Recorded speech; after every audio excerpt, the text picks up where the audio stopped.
Hello, everyone. I want to do a video on the Fido review questions. Just giving you some idea of what I was looking for, what I had in mind. And again, these videos are both to help with the essay assignments on the material and also perhaps to supplement for a study for the eventual final exam. Number one, why does Socrates believe that the philosopher should welcome death? That's a very important aspect of this dialogue, um, and it has a very specific answer. If we look at what Socrates says, that the philosopher should welcome death, although the philosopher, he said, like anyone else, shouldn't commit suicide, but shouldn't be afraid of death and should look forward to death. This goes to number two. How does Socrates conceive of death? He conceives of death as the separation of soul and body. That is the fundamental conception, idea of what death is. So that's really the answer to number two, and that determines or sets up the answer to number one, because in that separation of soul and body, and we should think of the soul as really containing intellect, consciousness, the capacity to think and reason. The philosopher should welcome death because in that separation of the soul from the body, the soul is liberated from the body and is able to obtain true knowledge in a way that it could not when it was attached to the body. So if the soul is now capable of finding truth, then this is what the philosopher has been looking for their whole lives.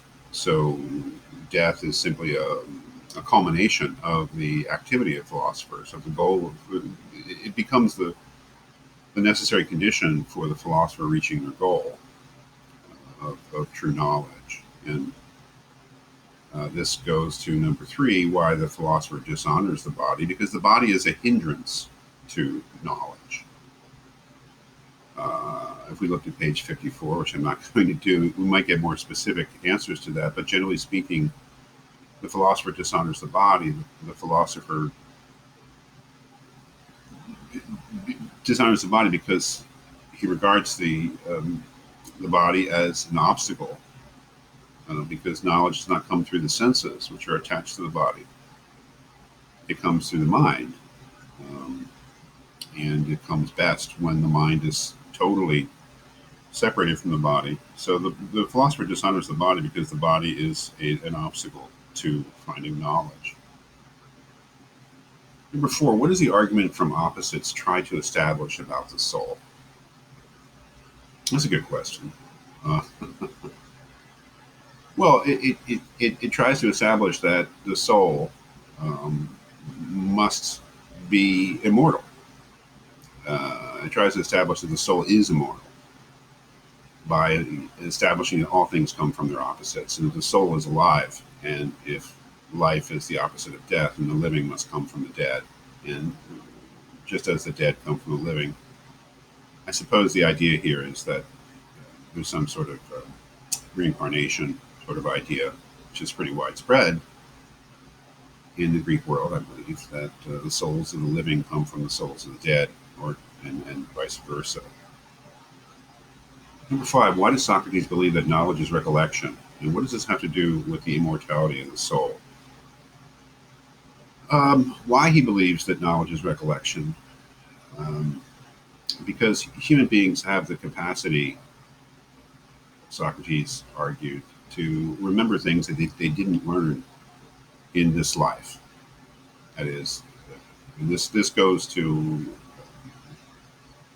the so-called theory of the forms, that human beings can be shown to be able to answer questions about things that they couldn't have learned in this life, especially their knowledge of the forms, things like beauty in itself, justice in itself,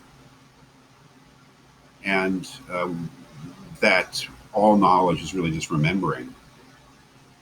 And what does this have to do with the immortality of the soul? Well, the notion is that the soul must have acquired this knowledge before we were born.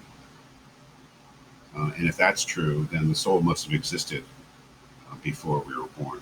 It's an important point for Socrates, however shaky the argument actually is, because at least it establishes or is something that his friends readily agree to because they've heard this theory before, heard this theory of knowledge as recollection before.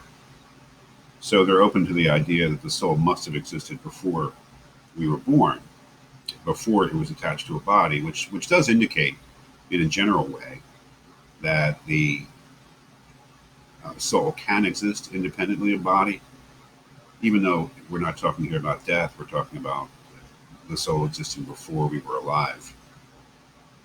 Number 6, if the soul is like the forms, how does this argue for its immortality?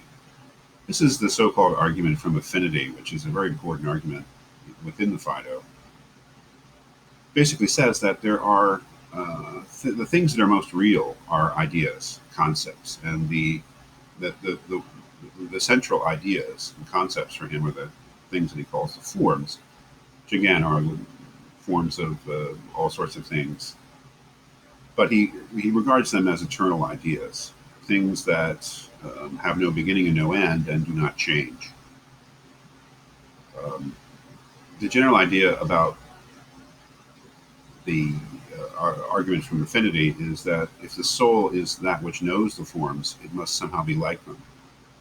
It must be enough like the eternal and unchanging forms to actually be able to comprehend them. And if it is like them in most important respects, then it too must be eternal and unchanging. So the idea is that there's a part of human beings which is like ideas, which is like the eternal unchanging concepts. So just as it doesn't make any sense to say that a form or a pure concept, just like a number concept, somehow dies or comes to an end. Plato wants to argue that it doesn't make any sense to say the soul does either. Number 7, explain why Simmias's idea of soul as harmony is a challenge to Socrates' attempt to prove that the soul is immortal. Well, just because it offers a theory of the soul in which the soul is distinct from the body, but is entirely dependent upon the body. So we can think of the soul as being different from body, but like the harmony's relationship with the physical instrument, it is totally dependent upon that physical thing, the body, in order to be. So that if the body is taken away, the soul has no way of existing. This, of course, is a huge challenge, or it strikes the very heart of Socrates' idea of immortality, because it insists that the soul cannot exist independently of body. And if that's true, and surely the body dies, then the soul must go along with it. So it is, again, it strikes to the heart of the Socratic idea of the immortality of the soul. Number 8, what is the mistake that Socrates warns his friends against on page 41? Why do you think he brings this up at this particular moment? I apologize if I'm getting my page numbers messed up. I may have been using a different text. But what I had in mind, the mistake was so-called misology, or hatred of argument. That is, he warns his friends against becoming frustrated with arguments and starting to hate them. Why do you think he brings this up at this particular moment? Well, because there are opposing arguments, because he's been arguing for the immortality of the soul, and he's been pretty convincing. And then Simmias and Cebes argue for the mortality of the soul, and they're pretty convincing. So I think he brings it up at this particular moment because the people around him don't know what to think, and maybe are just getting frustrated with the whole enterprise of philosophy, which is mostly about trying out different arguments for different positions. And he thinks it would be a disaster to just give up, to just throw up our hands and say that we can't prove anything. Number 9, do you think it is possible purely through argumentation to discover the true nature of the soul and of death? Why or why not? Well, that is obviously an open-ended question. And really, I asked the question because I think it's an important one to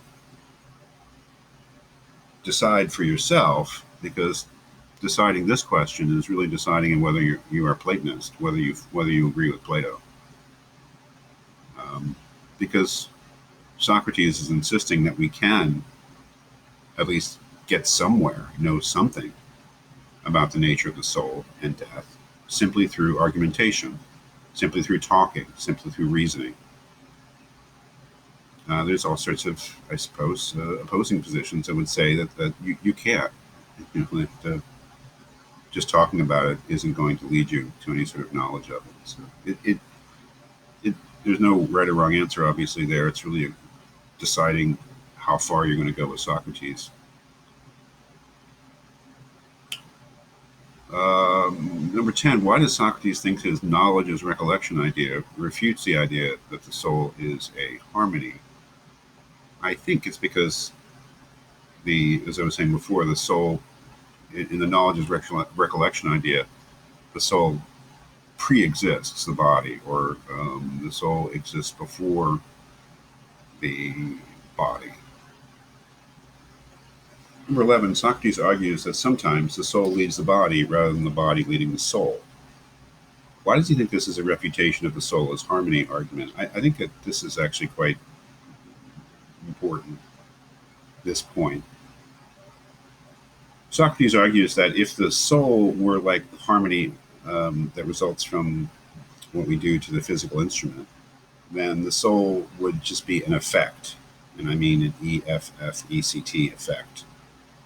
It would be a completely passive result of what the body does, and the soul could never do anything that was at variance with the body, because the soul would just be a product of whatever the state of the body happened to be at any one time.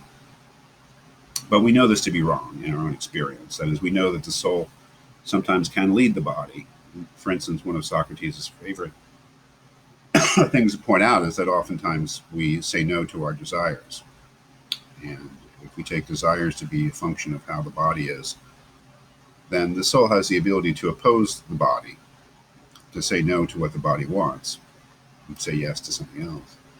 So that would indicate that the soul is not merely a passive byproduct of the body, but the soul is something independent.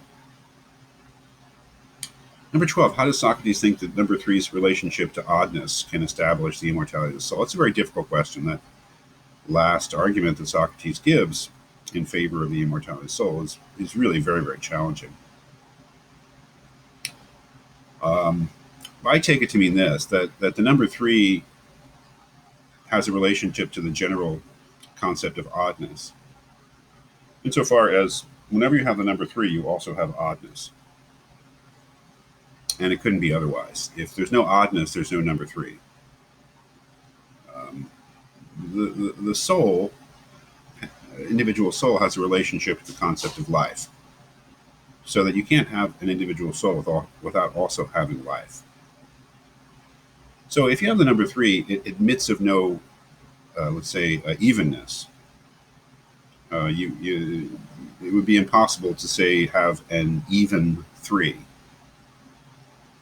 With the soul, it would be impossible to have a dead soul. The soul and life, you will always have life when you have the soul, so that it would be impossible for the soul to admit of death. I hope that was something that made sense on some level.